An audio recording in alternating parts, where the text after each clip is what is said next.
নমস্কাৰ এই মুহূৰ্তত লৈ আহিছো অন্য এটা ডাঙৰ খবৰ বিহুৰ আনন্দ উল্লাহৰ মাজতে ৰাজ্যত সংঘটিত হৈছে ভয়ংকৰ প্ৰতিবাদ নিখা মোবাইলৰ ফ্ল্যাশ লাইট জ্বলাই কৰা হৈছে তীব্ৰ প্ৰতিবাদ কিয়নো ওয়াকফ সংশোধনী আইনখনৰ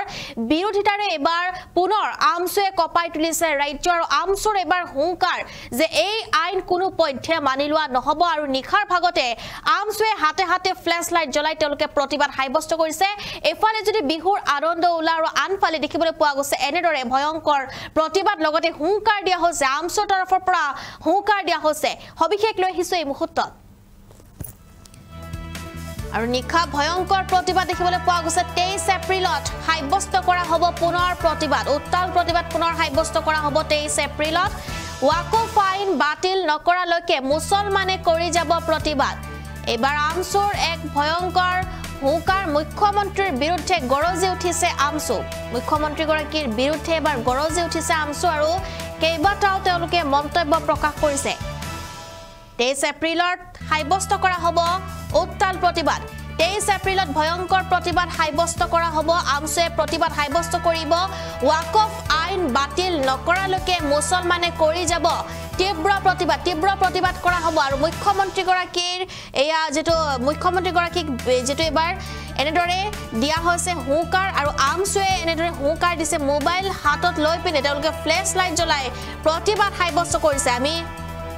এই মুহূৰ্তত জনাই আছো এটা ডাঙৰ খবৰ কিয়নো নিখা মোবাইলৰ ফ্ল্যাশ লাইট জ্বলাই আমছুৰ হুংকাৰ 23 এপ্ৰিলত সাব্যস্ত কৰা হ'ব পুনৰ এক ভয়ংকৰ প্ৰতিবাদ ওয়াকফ আইন বাতিল নকৰালৈকে মুছলমানে কৰি যাব প্ৰতিবাদ বুলি উল্লেখ কৰা হৈছে মুছলমানৰ আন্দোলনক ভয় খাইছে মুখ্যমন্ত্ৰী ডক্টৰ হিমন্ত বিশ্ব শৰ্মাই বুলি উল্লেখ কৰিছে আমছুৱে সংখ্যালঘুৱে নামানে মুখ্যমন্ত্ৰীৰ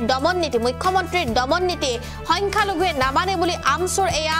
মন্তব্য মুখ্যমন্ত্ৰীৰ বিৰুদ্ধে গৰজি উঠিছে আমছু আৰু হিংসাত্মক আন্দোলনত বিশ্ববাসীক যেটো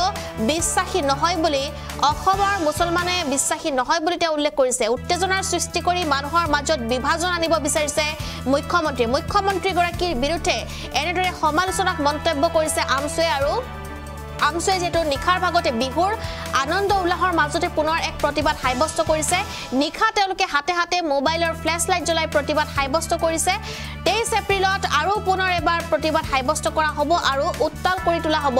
ৰাজ্যৰ পৰিৱেশ ওয়াকফ আইন বাতিল নকৰালৈকে মুছলমানে কৰি যাব প্ৰতিবাদ মুছলমানৰ আন্দোলনক ভয় খাইছে মুখ্যমন্ত্ৰী ডক্টৰ হিমন্ত বিশ্ব শৰ্মাই বুলি উল্লেখ কৰিছে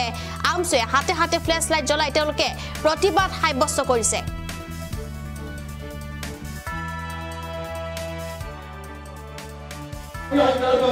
নিক্ষেপ কৰিব বিচাৰিছে আৰু 150 মানুহে প্ৰতিবাদ কৰে নে আৰু হাজাৰ মানুহে প্ৰতিবাদ কৰে প্ৰতিজন ব্যক্তিয়ে লাইট অন কৰি মোবাইলৰ পোহৰ দি হিমন্ত বিশ্ব শৰ্মাৰ দিশপুৰত বুজাই দিয়ক যে আমি কিন্তু হাত আউৰি বহি লগা নাই আই মাতৃ পিতা আবাল বৃদ্ধ ডেকা সকলে ওলাই আহি আমি এই আইনৰ বিৰোধিতা কৰিছো এই আইন বাতিল হ'বই লাগিব যিমান মোবাইল আছে সবে অন কৰক আৰু হিমন্ত বিশ্ব শৰ্মাৰ দিশপুৰত বুজাই দিয়ক ওয়াকফ আইন আমি নামানো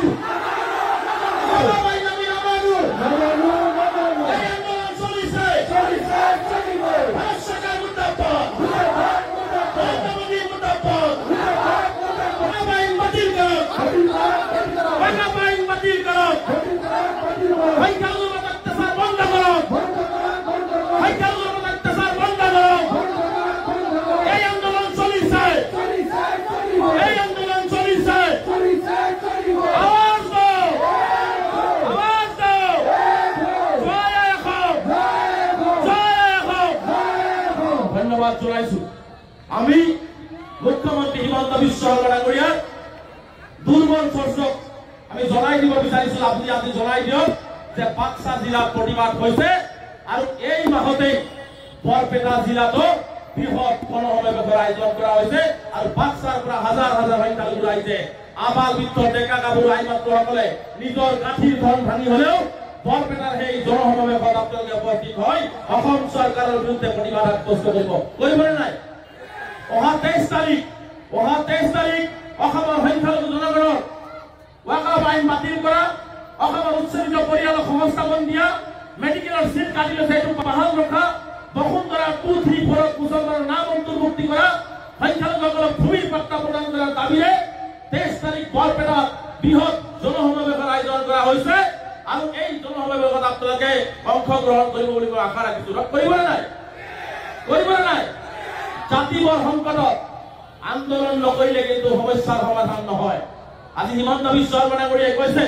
যে কোনো আইন হাতত তুলি ল'ব নালাগে। আমি অসমৰ মুছলমানসকল বিশেষকৈ ধৰ্মীয় সংখ্যালঘুসকল আইনৰ প্ৰতি সদায় শ্ৰদ্ধাশীল। আমি কেতিয়াও আইন হাতত তুলি নলওঁ, মুখ্যমন্ত্ৰী জনা উচিত। যোৱাকালি কৈছে, আকৌ এটা কথা কৈছে যে তেওঁৰ গৃহ বিভাগত ডাঙৰ চ'ৰ্চ আছিল, কুটাঘাত কৰিব। অসমৰ মুছলমানে কেতিয়াও কুটাঘাতক বিশ্বাস নকৰে। অসমৰ মুছলমান সদায় সমন্বয় ৰক্ষা কৰি নিজৰ অধিকাৰ লৈ জীয়াই থাকিব বিচাৰে। অসমৰ মুছলমানে হিংসা কেতিয়াও বিশ্বাস নকৰে, হিংসাক বিশ্বাসী নহয়। মুখ্যমন্ত্ৰীয়ে জনা উচিত।